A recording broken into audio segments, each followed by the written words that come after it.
This is the Sports Timeout Podcast with Brooklyn Farrell, Tony Karanko, and your host, Wes Underwood. And no Ghetto Taco sights and sounds from the MIAA tournament this past week, or, NCAA tournament on that matter as well. I mean, it was awesome, but Missouri Southern unfortunately got kicked out, and was looking forward to going on Monday and watching some MSSU basketball. But unfortunately, they're back home, and welcome into the show this week. Podcast brought to you by Jefferson's and Robert's Integrative Dentistry in Joplin. Wes Underwood along with Tony and Clint. Yeah, how are you guys? Terrific. How are you? Not too bad, not too bad. Just ready for this spring break to finally take over, and a lot of people are heading out of town this weekend, and we wish you guys safe travels ahead of that already. But first up, a guy that's going to be on a jet soon, maybe to the Jets. We'll talk NFL and Aaron Rodgers and his subtle decision as he announced on Pat McAfee earlier this week. He desires to head to the Jets. And I mean, look, all the moves happening is Lazard and Cobb are going there, and I mean, my thoughts here on this and your all's thoughts here on this is what we're going to go for. So, let's go ahead and get started. And then after that, also the surprising move in free agency, but we'll get to that here in a second. But yeah, is this a surprising move for you guys? Well, I mean, I guess technically the news arriving was not the most surprising, because it feels like we've been like milking this for like a month now. Of like, yeah, all right, is he going to retire the Jets? Just get it over with. And as a Jets fan, it was like, it was just kind of like, it was just an odd feeling of like, I guess I'll be happy if he joins us. We didn't have a quarterback last year. But I'm not going to be like running down the street celebrating because we got him. So it was this odd mix of like, I mean, just the fact that I had to live through the drama of sitting through the Pat McAfee show to find out if I'm going to have a quarterback or not. It's kind of like, this is stupid. But maybe once he's on our team and I'll see him in the Jets uniform, it'll feel more official, and it's like, oh, we actually have a good quarterback now. And as long as he's not too dramatic, then theoretically on paper, this is like a great thing. And assuming we don't give up 90 draft picks for being him. A Jets fan, we kind of talked about this a little bit off the air, but is this deja vu, Brett Favre situation? Yeah, especially if we do some people are proposing we're doing like this draft pick thing where depending on how good he does, that's how good the draft pick is. Yeah. So if he gets to the playoffs, then it's a second rounder. If he gets to the Super Bowl, it's a first rounder, which I don't mind, but it does make it seem eerily similar to the Brett Favre thing that went terribly. I think the main thing I think this is better theoretically because he's way less prone to interceptions. And I think the bad thing about Brett Favre was that he was always throwing interceptions. Yeah. Yet he was old, and so he wasn't good enough to like make up for it by being a gunslinger. Whereas Aaron Rodgers is famously just conservative and just, I'm going to get the ball where it needs to be. And our offensive playmakers are good enough. That's all we ever needed. We only didn't make the playoffs because literally we were negative at quarterback. Like not even decent, we were a negative at quarterback. So I think as long as he's just like can stand in the pocket and just try to find someone that's open, it's like that's all we need. So theoretically, it's not deja vu, but it's like, I'll be interested to see how many Jets fans are like, holy crap, we did it. We are, you'd much rather, I personally would much rather like draft a quarterback that, for instance, my other team, the Chiefs, this is the best feeling in the world, which is like, we're just going to have Mahomes for 15 years and it's going to be 15 years of this excitement. It's like the Rodgers thing is going to be like, maybe if we get a Super Bowl, it's going to be freaking amazing, but it's like, it's going to kind of feel like the Aaron Rodgers Super Bowl more so than the Jets Super Bowl. So it's got a different feeling than like we ushered in this quarterback when we won a Super Bowl. But I think for now I'm happy because it was so bad last year with how bad a quarterback was. So that's my verdict. Yeah. Tony? Cool. So I would say it reminds me a little bit more of the Tom Brady going to the Bucs situation, where a competitive quarterback is going to a team with weapons but yet no direction. Yeah. So I that's kind of like the situation I like to compare it to. They have a lot, they have a lot of talent on the team, obviously, and I think with Aaron Rodgers being that glue, I think that they can definitely make a run. The only bad thing about it is that they're in the AFC, so they got to directly compete with the Bills and the Dolphins, and then they have to compete with Cincinnati, Hmm. the Chiefs. Cincinnati and the Bills lost their key players on defense, though. We'll see how that holds up. I'm sure they'll do fine, but Yeah. I'm just saying they're gonna. I mean, it's a very, very competitive conference. oh yeah, I think he would have had a little bit better success if he would have gone anywhere else in the NFC. Even though he came from the NFC, I think he would have been better. Going somewhere that needed a little bit. I mean, I think it'll be competitive. It's just a tough situation to still be in.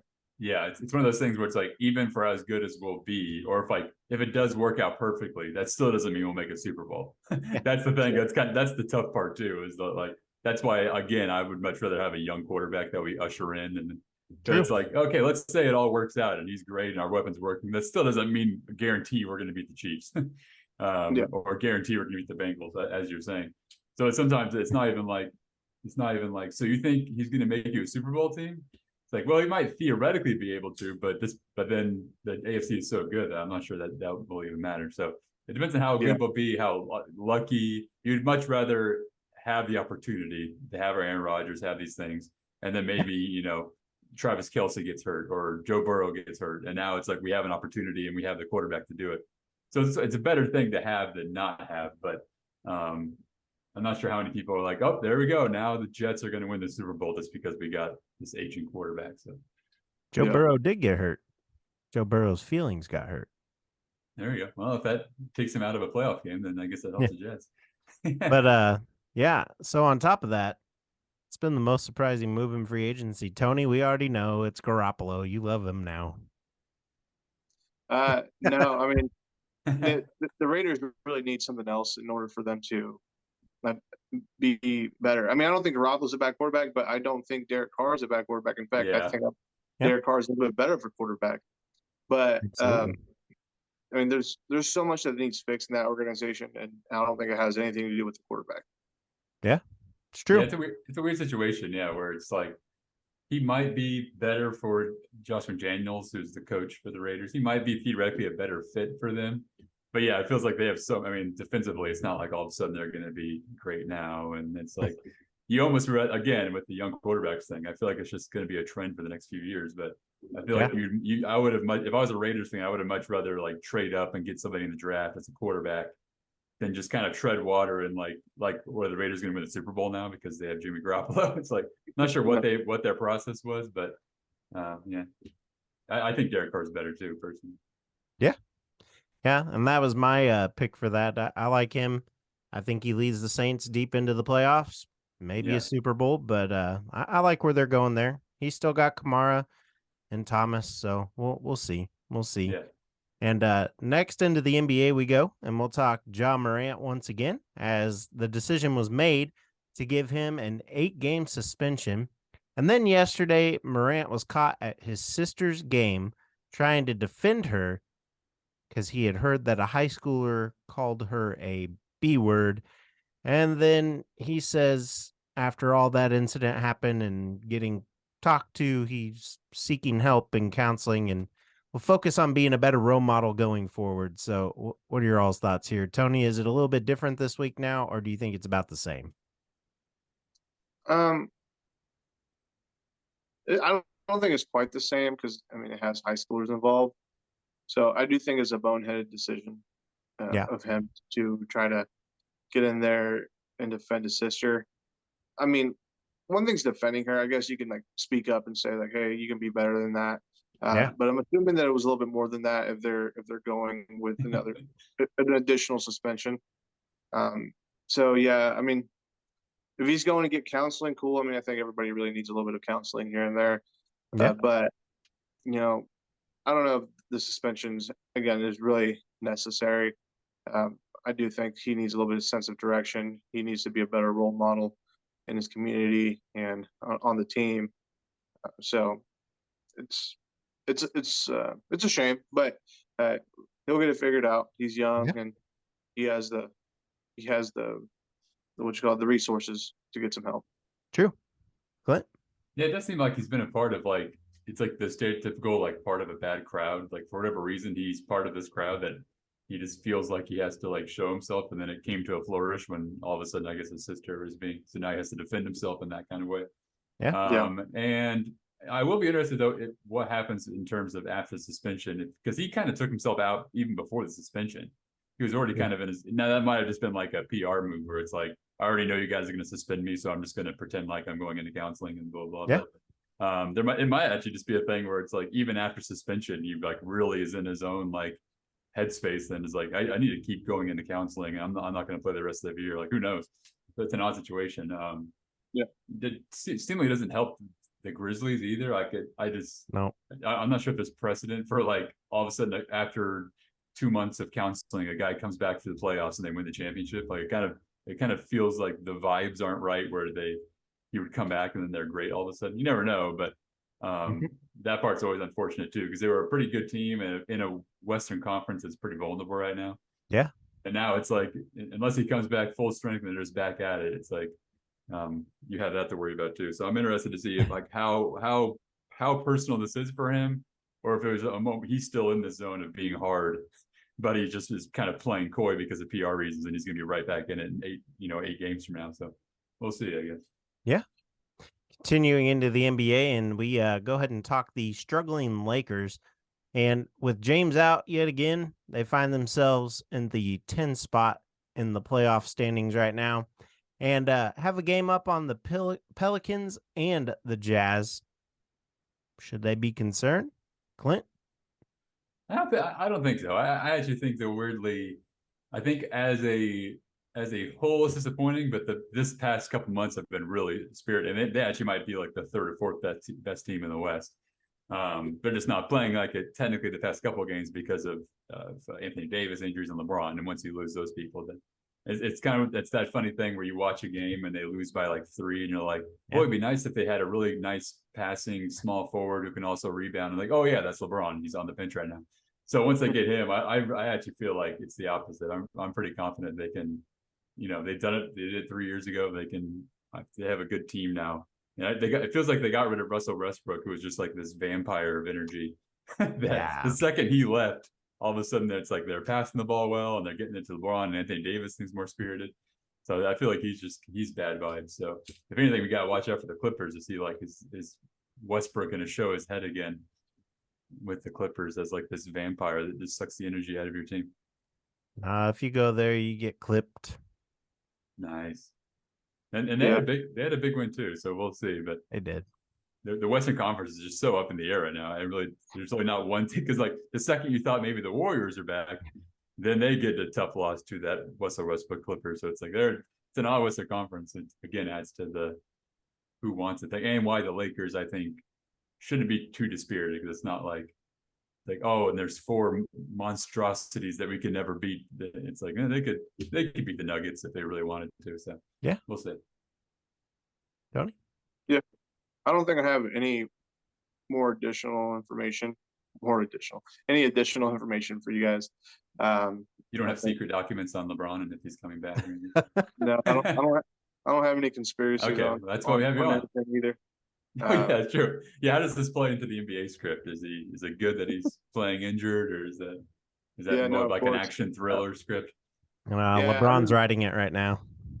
Yeah, no, I think Clint's right. I mean, I think whenever LeBron comes back and Anthony Davis comes back, you're gonna, I don't know. I think they'll be fine.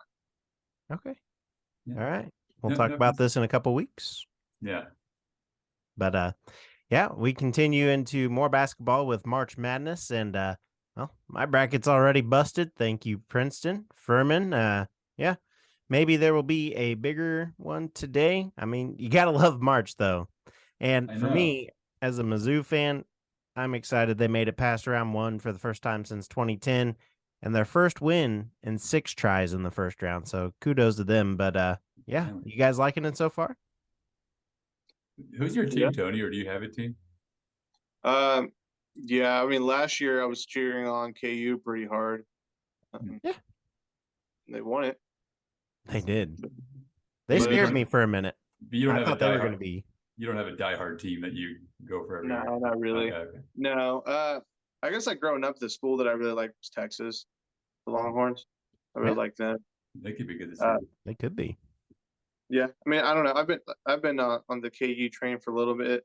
I've been wanting them to succeed in football, and I know they're already pretty good at basketball. But Mhm. so we just say KU. This has been pretty fun already. I will admit that I'm like a amateur college basketball fan, so it's always funny when I all of a sudden been watching all these games and the announcers, are saying something like, "Well, that kid's been doing that all year." It's like, yeah, I guess I have no idea. Even though I'm rooting for this team because I have a bracket that I have money on. But Mizzou, I think it was exciting that it's amazing how I think I saw a thing where there's like 0.01% of brackets are already not perfect. We're like 9 games in. It's like, how does this happen every year? How do we not get like, I guess it's like if you're making a bracket, maybe you picked Princeton but didn't pick Furman, and so that it's getting that exact matchup. Right? But I'm always amazed how like there's millions of people probably making multiple brackets, and yet 9 games in, somehow the math only like 4 people have got a perfect bracket. It always amazes me every time. I'm always like, come on, this is the time I got it. I picked the perfectly right ones. Usually what happens is, and this happened to me, is even if you get the perfect, like, oh my God, I picked Princeton and Furman, but then you mess up on like West Virginia, Maryland. It's like, gosh darn it, the stupid 8-9 one messed up my whole thing. Yep. Which does make it fun though. I think the reason why it is madness and it's different than I couldn't watch a full season of college basketball right now, but the reason why it is fun is because at the end of the day, they are 19-year-olds majoritively, like 18-year-olds. So It does kind of make sense where it's like, yes, this team is a powerhouse, but really it's like 5 guys who are 19-year-olds. And there could be a small team like Princeton that just knows how to work together better and wins. Because this isn't like, these aren't LeBrons and stuff who have, systems of people professionally working them to get better. There's just 19-year-olds who go to school and then play basketball. So it's a little tougher to be like, holy crap, this dominant team lost. Or I should say it's more believable, even though it's fun. I think that's why we see it, especially nowadays, where it feels like every year there's going to be at least 2 like huge upsets. True. Well, and to add to that, Clint, I think it just adds to that what if factor, or you never know factor. That's kind of why people are liking the XFL, kind of off track. But and people like fights is because in a fight, you're always a punch away from it turning the tide.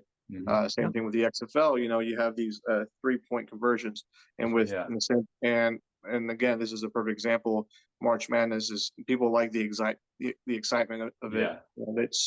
It can be any team. Like one team shows up, one team doesn't, and a team like Princeton wins. Yeah. It's kind of amazing. Like it would not be the same allure at all if like every year, basically every top seed wins. Like even though it might be like more basketball gamemanship better, it's like it would not be the same fun at all. It's like, oh yeah, they're the 1 seed, so they keep winning and they win. Kind of similar to NBA playoffs are kind of like that, where it's like it's probably going to be these 3 teams, and then they get 7 chances to, you know what I mean? The fact that it's a one-off game against, you've worked all year, and it's like it is exciting. It stinks for that team that should be good, but it is. I'm sure the league likes the fact that they like the fact that from the get-go this morning Furman wins, and it's like Mahomes is tweeting about it. That's part of the fun that I think I get excited for, but it just makes it ironic when I'm like rooting for players I have no idea. I don't know why I picked him because I saw a couple standings with this team beat this team. But you're right. It is like it's like the XFL. What probably their goal is to how can we have this where even if you don't follow the players, somehow you get excited by this. Absolutely. Because I only know one Mizzou player, and I'm from Missouri, rooting for Mizzou. I hope they win again against Princeton. And I couldn't tell you schematically why they're good, right? Or anything. And so I couldn't imagine for people that don't care at all about basketball. And on that note, next up, we'll talk the WBC, and we talk Mets closer, Edwin Diaz. Less than a month until baseball season, and I hear you there. And it's going strong right now for the WBC, but so is the game for Edwin Diaz, and then the celebration as he tore a tendon in his leg, and he will now miss the entire MLB season. My question here is, should big celebrations happen, or should it stay fist bumps and high fives? I mean, a lot of people ended up like getting hurt in that.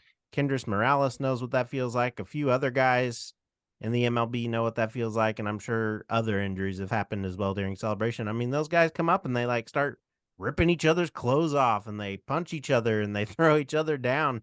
They get really intense out there. I mean, it was a couple of years ago that I saw St. Louis.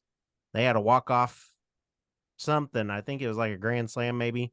Guy comes around home plate and they took his shirt off and threw it into the fans. And I was like, all right, that was a little excessive, but I guess it fits the moment, right? Sure. But should they ban that or at least simmer it down a little bit? I mean, hindsight's 2020. It's really like, obviously you want your team to be super excited whenever something goes well.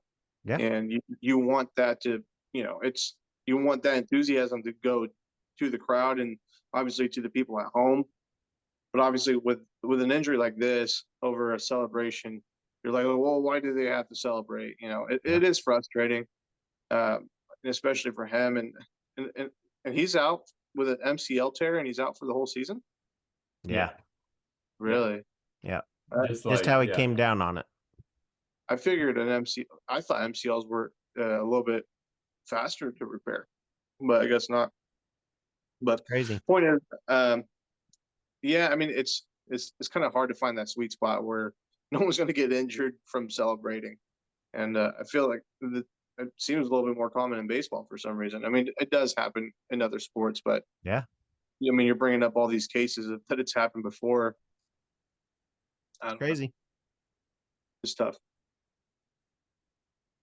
Yeah, I think it's also just like that classic thing of you can't really do anything about. What was that one you said? Morales? Kendrys Morales, yeah. Yeah, we had the kind of similar thing where home plate smashed it right on home plate and it just snapped his finger. And I think there was one like in the 90s where like a kicker was celebrating and jumped up and hurt himself.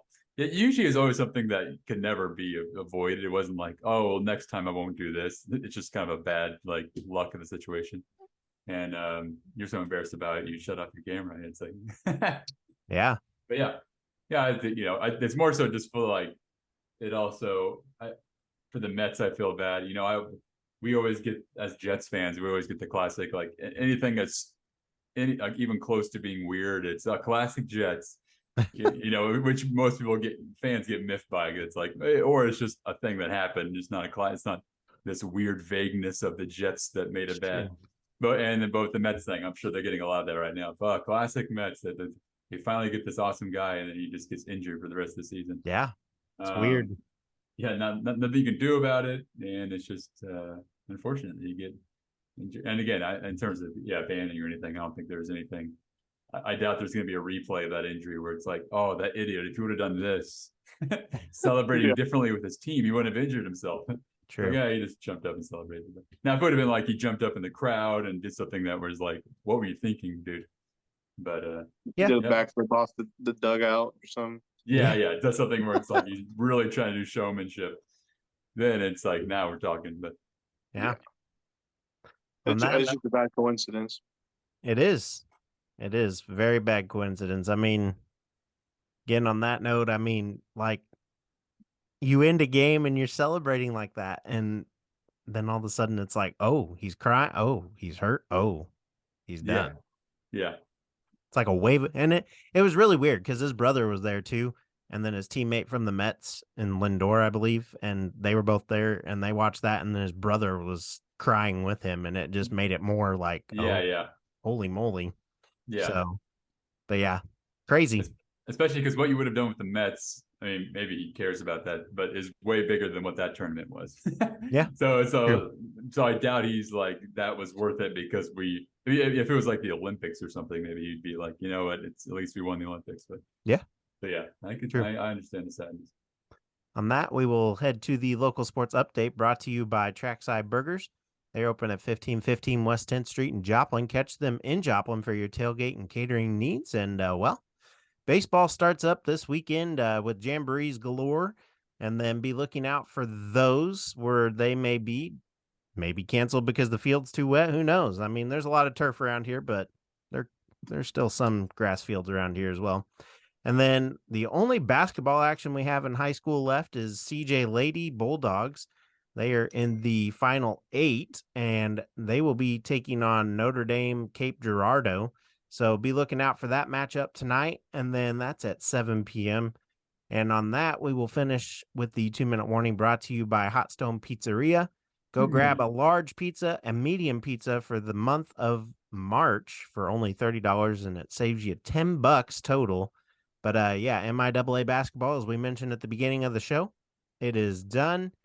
And we here on the podcast would like to congratulate the Moso women basketball team on their trip to the Sweet 16. Can't wait for what comes next year. It's going to be phenomenal.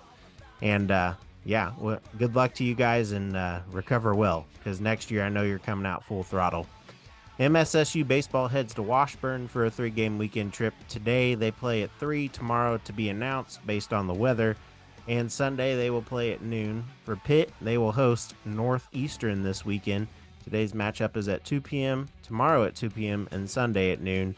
For softball, Pitt will host Waiona State in a doubleheader today at 1 with game 2 to follow, and tomorrow's game will be announced because of the weather, I guess. So, and then Southern, they'll follow that with a doubleheader with Winona State on Sunday at 1. So, of course, all these games and events are pending to the weather and the current and fluid COVID-19 situation. So tune into each team's social media pages for times and updates. And on that note, the music is here. The end of another episode. For Tony, Clint, and myself, have a great and safe weekend. Make sure, again, you guys go get some tacos from Ghetto Tacos food truck or taco shop this next Tuesday or over this weekend. Tuesday is buy 5, get 1 free. Buy 10, get 3 free. Yes. Go see Tony the Bean as well. No, but get your car there. We'll throw that in there. Why not? And if you don't want to do any of that, go on Wednesday for 10% off nachos. Also Thursday, can't forget to spend $10 and get a soft drink. I mean, soft drinks are up there as well. So, you guys getting any of those this weekend, or any of those sound good? Yeah, they all sound good. I'm in California, but I will imagine that I'm ordering it. Hey, just DoorDash it, right? Or I could DoorDash it and just have a very large tip to see if it's worth the flight over to the sunny side. True. On that note, everybody have a great and safe weekend, and take care. Bye-bye.